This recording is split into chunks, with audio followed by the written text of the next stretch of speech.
CJP यानी कि cockroach जनता party का प्रोटेस्ट जो है वो दिल्ली के जंतर मंतर पर लगातार जारी है। और आप देख रहे हैं सामने तस्वीरों में कि अभी भी लोग जो है रात के करीब 10:30 बज चुके हैं, लेकिन काफ़ी तादाद में लोग जो है यहाँ पर टिके हुए हैं। नारेबाजी हो रही है और इनकी एक ही मांग है कि जो धर्मेंद्र प्रधान है उसका इस्तीफा दिया जाए। ये पार्टी का क्या मोटिव है, क्या ये प्रदर्शन क्यों किया जा रहा है, इस पर बातचीत करने के साथ हमारे साथ अभिजीत दीपके के साथ। अभिजीत, ये प्रोटेस्ट क्यों है? सर 16 स्टूडेंट्स ने अभी तक सुसाइड करी है। पिछले 48 घंटों में 6 स्टूडेंट्स ने सुसाइड करी है। फिर भी उसके बाद धर्मेंद्र प्रधान नाम के जो व्यक्ति जो हमारे शिक्षा मंत्री है वो अभी तक रिजाइन नहीं कर रहे हैं। तो मैं पूछना चाहता हूँ, अगर ये 16 बच्चे किसी एमएलए के बच्चे होते, किसी मंत्री के बच्चे होते, तो क्या फिर भी इसी तरीके की लापरवाही, इसी तरीके की इनसेंसिटिविटी ये लोग दिखाते? ये मेरा सवाल है। अच्छा, ये बताइए कि लोग जो है कह रहे हैं कि कौन है अभिजीत दीपके, कहाँ से आते हैं, ये कॉकरोच की शक्ल में कहाँ से आ गए? अभिजीत दीपके कौन है, कहाँ से आते, ये इम्पोर्टेंट नहीं है। आज इस देश का युवा सड़कों पर उतरा है धर्मेंद्र प्रधान के रेजिग्नेशन के लिए। आज इस देश का युवा सड़कों पर उतरा है अकाउंटेबिलिटी के लिए, वो इम्पोर्टेंट है। आज हजारों युवा, मैं पुणे गया, जयपुर गया, लखनऊ गया, नागपुर गया, अमृतसर गया, बैंगलोर गया, सारे लोगों को ये लग रहा है कि इस देश में अकाउंटेबिलिटी खत्म हो रही है। उस अकाउंटेबिलिटी की मांग करने के लिए ये लोग सड़कों पर उतर रहे हैं। बिना अकाउंटेबिलिटी के क्या डेमोक्रेसी बचेगी हमारी? 16 बच्चे सुसाइड कर रहे हैं, उनके परिवार आज कर्जे में डूबे हुए हैं, फिर भी सरकार से एक कॉल नहीं गया उन परिवारों को। तो अभी जो जिस तरीके से लोग कह रहे हैं कि अभिजीत दीपके के पीछे कोई ऐसी ताकतें हैं जो काम कर रही हैं कि जो उनको यहाँ पर जो है प्रदर्शन के लिए मजबूर बना रही है और वो देश के अंदर एक नेगेटिव माहौल जो है वो पैदा कर रहे हैं। ये वो ताकतें जो मेरे पीछे लगी हुई है, इस देश का युवा है जो मेरे पीछे लगा हुआ है, और ये इन लोगों की ज़रूरत है, ये इन लोगों की डिमांड है कि इस मूवमेंट को आगे बढ़ाया जाए। और क्या नेगेटिव माहौल? 16 बच्चों के लिए न्याय मांग रहे हैं, ये नेगेटिव माहौल है। नेगेटिव माहौल ये होता है जब 16 बच्चों की जान चले जाए, उसके बाद भी एक बेशर्म मंत्री अपनी कुर्सी पर चिपका हुआ रहता है, ये नेगेटिव माहौल है। नेगेटिव माहौल ये होता है कि 16 बच्चों की जान जाने के बाद भी प्रधानमंत्री में इतनी हिम्मत नहीं हो रही है कि वो मंत्री को बोले कि रिजाइन कर दे। रशिया यूक्रेन की वॉर आप रोकने का दावा करते हो, क्या आप अपने मंत्री का इस्तीफा नहीं ले सकते? बिल्कुल, आप भारत से चले गए फिर वापस आए, तो क्या मतलब ये स्ट्रेटजी वहाँ पर बैठे बना रहे थे या कुछ इस तरीके का कोई ऐसा प्लान था कि भारत में मैं वापस आऊँगा और एक मूवमेंट बनाऊँगा? सर, मैंने तो चीफ जस्टिस ऑफ इंडिया के कान में जाकर नहीं कहा था कि युवाओं को कॉकरोच कहिए, वो तो उन्होंने खुद ही कहा। अगर वो युवाओं को कॉकरोच नहीं कहते तो ना ये कॉकरोच जनता पार्टी बनती, ना मैं इस देश में वापस आता। मैं तो अमेरिका चला गया था ये सोचकर वहाँ सेटल हो जाऊँगा, वहाँ जॉब कर लूँगा, लेकिन चीफ जस्टिस ऑफ इंडिया ने इस देश के युवाओं को कॉकरोच कहा और उसके बाद लाखों युवा कॉकरोच जनता पार्टी से जुड़े। और फिर उन्होंने कहा, मैंने उसके बाद हजारों लोगों से बात की, उन्होंने कहा इस देश के पॉलिटिकल सिस्टम से हमारा भरोसा उठ गया है, सरकार से हमारा भरोसा उठ गया है। अब हमें एक प्लेटफॉर्म मिला है जहां हमें लग रहा है कि हमारी सुनी जा रही है, हमें एक प्लेटफॉर्म मिला है जहां पर हमें लगता है कि हमारे मुद्दों की बात होगी। तो उन स्टूडेंट्स की आवाज़ को सुनकर मैं अपने देश वापस आया हूँ। अभिजीत, जिस तरीके से प्रदर्शन देश में होते रहते हैं, अलग अलग मुद्दों पे होते रहते हैं, कभी जो है कुश्ती फेडरेशन के जो चेयरमैन हैं उनके खिलाफ हुए, कभी बिल आया, कांग्रेस बिल आया उस पे हुए, तो ये जो आपका आंदोलन है ये कब तक रहेगा? इसकी क्या प्लानिंग है, क्या रूपरेखा होगी, क्या रोड मैप होगा? ये आंदोलन की एक ही प्लानिंग है, एक ही स्ट्रेटेजी है, जब तक धर्मेंद्र प्रधान रिजाइन नहीं करते ये आंदोलन चलता रहेगा। अगर धर्मेंद्र प्रधान जो है वो इस्तीफा दे देते हैं, अकेले एक नीट मुद्दा नहीं है, मुद्दे तो और भी देश में हैं, तमाम विपक्षी पार्टी उठाती है। जो है एनआरसी का मुद्दा था, सीए का मुद्दा था, और आपका तो वोट चोरी का मुद्दे, बहुत सारे ऐसे मुद्दे हैं। क्या उनमें भी जो कॉकरोच जनता पार्टी है वो हिस्सा लेगी? बिल्कुल हिस्सा लेगी। हिस्सा क्यों लेगी? हम उसमें भी बढ़ चढ़ कर आगे आएंगे।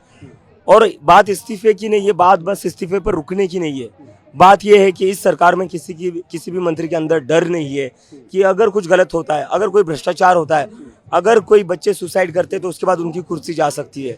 वो डर होना ज़रूरी है सर। एक डेमोक्रेसी में जो इलेक्टेड रिप्रेजेंटेटिव है उनके अंदर डर होना ज़रूरी है कि अगर उनसे गड़बड़ होती है, अगर उनके वजह से किसी नागरिक की जान जाती है तो उनकी कुर्सी जानी चाहिए। जब तक उनके अंदर ये डर नहीं होगा तब तक वो अपना काम ठीक से नहीं करेंगे। 2014 से पहले कई बार ऐसे मूवमेंट बने, अन्ना आंदोलन हुआ, बहुत सारे लोग धरने पे बैठे, बहुत लोग उम्मीद थी कि जन लोकपाल आ जाएगा, तमाम तरीके की उस समय बातें हो रही थी। हम लोगों ने भी कवर किया था कि अब दुनिया देश जो है हमारा बदल जाएगा, एक ईमानदार देश जो है, भ्रष्टाचार खत्म हो जाएगा। इस तरीके के मूवमेंट पहले भी बने हैं। क्या ये मूवमेंट जो है, मूवमेंट बनने के बाद में वो पॉलिटिकल पार्टीज़ की शक्ल में आ गए? क्या कॉकरोच पार्टी आगे बढ़ के, क्योंकि आज तक का इतिहास गवाह रहा है कि जितने भी आंदोलन हुए, आंदोलनों के बाद में लोग जो है, जो आंदोलनकारी थे, वो पार्टी की शक्ल में आ गए। तो पार्टी बनाना कब से गलत हो गया? Is it a crime to form a party? मैं ये नहीं कह रहा कि कॉकरोच जनता पार्टी आगे जाकर इलेक्शन लड़ेगी या नहीं, उस पर मैं कमेंट नहीं कर रहा, लेकिन पार्टी बनाना कब से गलत हो गया? और देश बदलना सर 4-5 साल का काम नहीं होता है, 10 सालों का काम नहीं होता है। आज़ादी मिलने में हमें 150-200 साल लगे थे, उसके बाद कहीं जाकर आज़ादी मिली थी। आज इस देश में अभी भी कास्ट डिस्क्रिमिनेशन एग्जिस्ट करता है, इतने सालों से एग्जिस्ट करता है सर, वो इतनी आसानी से नहीं जाता है, लेकिन शुरुआत हो चुकी है।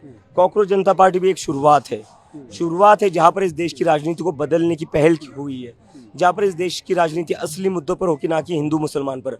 10-12 साल से हमारे देश में क्या हो रहा है? हिंदू मुसलमान की राजनीति हो रही है। इस हिंदू मुसलमान की राजनीति से किसका भला हुआ है? क्या युवाओं को रोजगार मिल रहा है? क्या पेपर लीक होना बंद हो गया है? तो हिंदू मुस्लिम की राजनीति से किसी का भला नहीं हो रहा है। कॉकरोच जनता पार्टी चाहती है कि इस देश में असली मुद्दों पर बात हो, युवाओं के मुद्दों पर बात हो, रोजगार पर बात हो। आप क्या सोचते हैं कि एक कोई सेंट्रल लाइन ऐसी बने जहां नफरत और इस तरीके की जो राजनीति है वो खत्म हो, या इस तरीके के लोग दूर हो? बिल्कुल नफरत की राजनीति का कोई भी प्लेस नहीं होना चाहिए इन इंडियाज डेमोक्रेसी। भारत एक ऐसा देश है जहाँ पर बहुत सारे धर्म के लोग एक साथ रहते हैं, बहुत सारे भाषा बोलने वाले लोग एक साथ रहते हैं। अगर हम इन लोगों को बांटने लग जाए तो सर हमारा देश बढ़ जाएगा। यह हम सबकी रिस्पॉन्सिबिलिटी इस देश को बंटने नहीं देना है। अंग्रेजों ने भी कोशिश करी थी, उन्होंने हम पर रूल कैसे किया? बांट कर, हमें आपस में बांट कर ही रूल किया था ना। ये लोग आज जो सत्ता में बैठे हैं वो क्या कर रहे हैं? हिंदू मुसलमान के नाम पर बांट रहे, बाकी रीजनल पार्टीज के नाम पर बांट रहे। अगर हम बटेंगे सर तो ये देश बचेगा नहीं। इस देश के लिए ज़रूरी है कि हेट वाली पॉलिटिक्स, हिंदू मुसलमान वाली पॉलिटिक्स के लिए इस देश में कोई जगह नहीं रहनी चाहिए। India is a secular country, I am a secular person, I am a follower of Gandhi and Ambedkar, और हम सबकी जिम्मेदारी है। मुझे लगता है इस देश में हर किसी का रोल मॉडल अम्बेडकर और गांधी है, और जो लोग इस देश से प्यार करते हैं वो अम्बेडकर और गांधी के रास्ते पर ही चलेंगे। अभिजीत, अम्बेडकर और गांधी ये सब तो सभी पार्टी लेके आती हैं, जो इनके ऊपर आरोप लगते हैं वो भी इनको लेके आते हैं, आप भी उनको लेके आ रहे हैं, तो दिक्कत कहाँ है? उनकी पॉलिसी, उनकी नीयत तो सबकी, गांधी की जो विचारधारा है वो एक ही है, अम्बेडकर की विचारधारा एक ही है। सर मुझे लगता है ये बाकी पार्टीज की जो गलती हुई है वो ये है कि वो अपने इकोसिस्टम में फंस गए। आज के युवा की सबसे बड़ी कंप्लेन क्या है?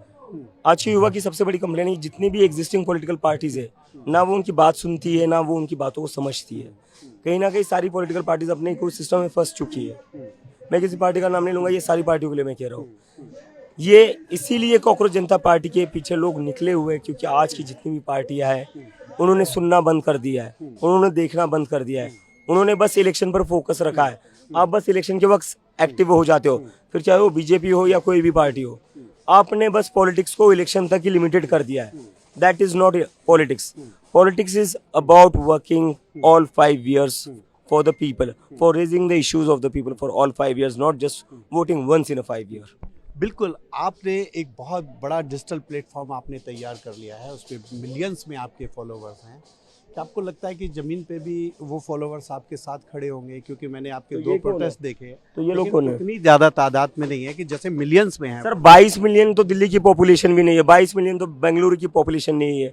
ये क्या लॉजिक है कि 22 मिलियन फॉलोअर्स है तो 22 मिलियन लोग एक ही जगह पर होंगे? पूरे देश से फॉलो लोग कह रहे हैं कि डिजिटल मूवमेंट बना रहे हैं, लेकिन वो जमीन पे नहीं दिखेगा। ये मेरा नहीं, ये लोगों का कहना है। मैं वही कह रहा हूँ, ये लॉजिक क्या है? अगर 22 मिलियन लोग फॉलो करते तो इसका मतलब 22 मिलियन बेंगलुरु में आ जाएंगे? नहीं ना, पूरे देश भर में फॉलोअर्स है। जहां मैं जा रहा हूँ हजारों की तादाद में लोग जुड़ रहे हैं। ये हजारों की तादाद को नहीं, ये उन्हीं 22 मिलियन में से। लोग कह रहे हैं कि उसमें कुछ बाहरी विदेशों के भी हैं, पड़ोसी मुल्क के हैं फॉलोवर्स, तो जो अभिजीत को फॉलो कर रहे हैं। स्क्रीन रिकॉर्डिंग दिखाई थी, किरण रिजिजू जो हमारे यूनियन मिनिस्टर है, उन्होंने कहा कि पाकिस्तान से सबसे ज्यादा फॉलोअर्स है। स्क्रीन रिकॉर्डिंग दिखाई दी। पहले तो मुझे लगता है रिजू जी पढ़े लिखे हैं, लेकिन अनपढ़ गवारों की पार्टी में तो शायद वो भी समझ नहीं पा रहे। ऑडियंस जो है, फॉलोअर्स जो है, जो उस पेज का एडमिन होता है वही देख सकता है, कोई और नहीं देख सकता। तो इन लोगों के पास ये आंकड़े जो बता रहे हैं ना, बनावटी आंकड़े। दूसरी बात, कॉकरोच जनता पार्टी के पेज पर 94.7% फॉलोअर्स इंडियंस है। बाकी फॉलोअर्स आते अमेरिका से, कनाडा से, दुबई से। यहाँ से क्यों? क्योंकि यहाँ पर एनआरआईज काम करने जाते हैं, तो वो भी इंडियंस ही है। तो मुझे समझ नहीं आता है किरेन रिजिजू जैसे जो यूनियन मिनिस्टर है, वो अपने ही देश के युवाओं को पाकिस्तानी क्यों कह रहे हैं? शर्म नहीं आती आपको? आप अपने ही देश के युवाओं को पाकिस्तानी कह रहे हो। दीप्ति, एक ये और हमको पूछ रहा है कि जिस तरीके से अब ये प्रोटेस्ट है, ये जारी है, आप इस्तीफे की मांग कर रहे हैं, आपको क्या लगता है कहाँ क्या सरकार जो है मंत्री का इस्तीफा लेगी? लेना ही पड़ेगा, नहीं लेंगे तो हम बैठे रहेंगे। इस देश के किसानों को भी 1 साल तक बैठा रहना पड़ा था काले कानून वापस लेने के लिए, तो उनसे प्रेरणा लेकर हम भी बैठे रहेंगे। जब तक इस्तीफा नहीं होगा हम वापस नहीं जाएंगे। ये थे अभिजीत दीपके जो बता रहे थे कि किस तरीके से उनका ये आंदोलन जो है आगे भी जारी रहेगा और उसके लिए वो पूरी तरीके से अड़िग दिख रहे हैं। कैमरा पर्सन सुनील के साथ में यूसुफ, न्यूज़ 24 दिल्ली।